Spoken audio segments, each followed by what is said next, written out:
자, 유색 보석에 대해서 알아볼 시간입니다.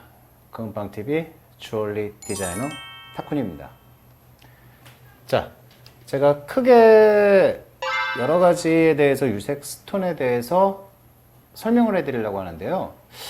우리 일반적으로 가장 많이들 알고 있는 유색 보석 중에 가장 궁금한 것 중에 하나가 어떤 걸까 있을까요? 유색 보석은 일반 소비자들이라든가 지금 보시는 시청자분들도 제일 먼저 유색 보석은 어렵다. 그 다음에 유색 보석은 어떤 게 진짜 유색 보석인지 쉽게 접근하기 힘들다. 그 이유는 뭘까요? 왜냐하면 유색 보석은 칼라 보석이기 때문에 어려움을 느낀다는 겁니다. 가장 많이 쉽게 일반적으로 제일 많이 알고 있는 보석이 뭐예요? 다이아몬드죠. 다이아몬드는 무색 칼라. 물론 색이 있는 다이아몬드도 있습니다. 하지만 무색 칼라, 우리가 알고 있는 것처럼 대표적인 화이트 무색 칼라의 다이아몬드를 가장 일반적으로 제일 널리 알려져 있는 보석이라고 되어 있죠. 그 외에 칼라가 들어있는 보석을 자, 쉽게 설명드릴게요. 그 칼라가 들어있는 보석을 전부 다 유색 보석이라고 생각하시면 됩니다. 자, 다이아몬드는 대중적이고 칼라가 없어서 가장 많이들 활용하는 게 뭐겠어요? 프로포즈 반지라든가 아니면 우리 결혼할 때 쓰는 다이아 예물 같은 거. 그래서 우리가 유색 보석은 칼라가 있기 때문에 그만큼 활용도가 좋고 그 다음에 활용도가 쉽다는 걸 아시면 됩니다. 그래서 칼라가 들어있어서 그러면 어떻게 활용할까? 다양하게 활용할 수 있는 겁니다. 물론 유색 보석도 앞에 보시는 것처럼 진짜 비싼 보석도 있고 가격이 생각보다 저렴한 보석도 있습니다. 물론 자기한테 어울리는 컬러, 나한테 원하는 스타일, 나한테 디자인이 마음에 드는 디자인, 어떤 유색, 어떤 컬러를 선택해서 디자인을 하는 거에 따라서 스타일이 바뀔 수 있겠죠. 그게 가장 대표적인 유색 보석의 장점이자 또 하나의 활용도라 볼 수 있습니다. 두 번째, 제가 또 하나의 말씀을 드릴게요.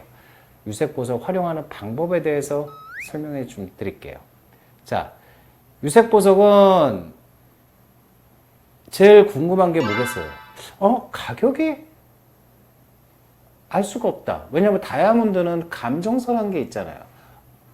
다이아몬드 크기라든가 아니면 다이아몬드 컬러에 따라서 가격이 이렇게 우리가 일반적으로 쉽게 알아볼 수도 있고 말 그대로 인터넷이라든가 이런 데 검색해보면 무슨 컬러예요? 무슨 등급인데 이런 거는 얼마 정도 할까요? 아니면 다이아몬드가 어디 다이아몬드인데 이런 거는 얼마 정도 할까요? 일반적으로 쉽게 접근하고 쉽게 알아볼 수가 있는데 제일 궁금한 것 중에 하나 그럼 유색 보석은 가격이란 게 없잖아요. 컬러도 다이아몬드처럼 무슨 컬러가 있는 것도 아니고 그렇다고 유색 보석은 다이아몬드처럼 내용이 깨끗하거나 이런 것도 아니고 그래서 제일 어려운 게 가격 때문에 어려울 겁니다. 물론 유색 보석은 어느 산지에서 어떻게 나오냐에 따라서 컬러가 좋고 나쁨에 따라서 가격이 결정이 됩니다. 그리고 또 하나 유색 보석은 가격이 싼 것도 있지만 어떨 때는 다이아몬드보다 훨씬 비싼 보석도 있답니다. 그 이유는 이렇게 해서 좀 다양하고 어렵지만 그만큼 또 하나의 장점이 있습니다.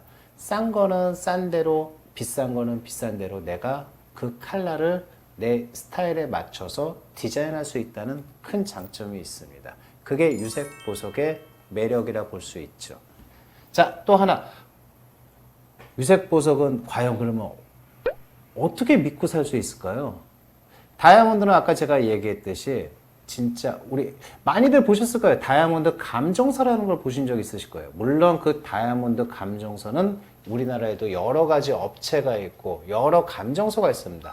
국내 감정서도 우신이라든가 미조라든가 현대라든가 삼성이라든가 버진이라든가 여러 가지 다이아몬드 감정서가 있기 때문에 아무래도 쉽게 접근할 수 있을 건데 유색 보석 그러면 어떻게 이거를 제일 궁금한 것 중에 하나가 이걸 거예요.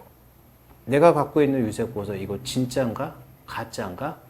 장난감스럽게 컬러가 들어있는데 이거는 장난감 아니야? 이렇게 생각할 수 있는데 유색 보석의 가장 중요한 것 중에 하나가 유색 보석도 다이아몬드처럼 감별을 할 수 있어요.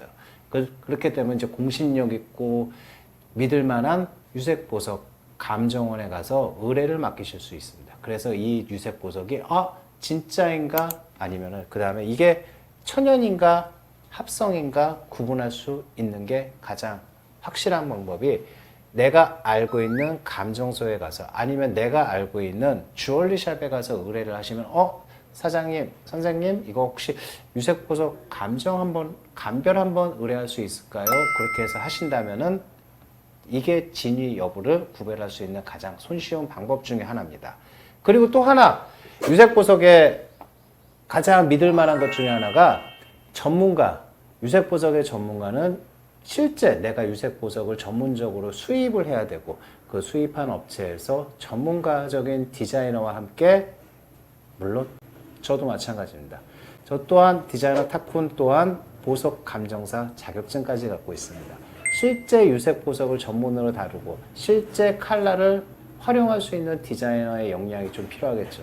그런 분들과 아니면 유색 보석을 전문으로 다루는 업체와 상의를 하시고 상담을 하시고 물론 궁금하시면 저한테 직접 댓글을 남기셔도 됩니다. 선생님 이런 유색 보석인데 이런 걸 어떻게 하면 될까요? 선생님 이거 유색 보석인데 이게 진짜인지 가짜인지 궁금합니다. 언제든지 그런 거 댓글로 남겨주시면 제가 감정소까지 어떤 감별서까지 제가 어떻게 활용하고 어떻게 이거를 발행을 해야 되는 것까지 제가 안내해 드리고 시간이 된다면 다음 편에는 유색 보석을 직접 감별할 수 있는 한국에서 좀 유명하고 대표적인 공신력 있는 유색 보석 감정원까지 제가 직접 한번 찾아가서 소개해 드리는 시간도 갖도록 하겠습니다. 오늘은 유색 보석에 대해서 조금 전반적으로 제가 아주 쉽게 설명드렸습니다.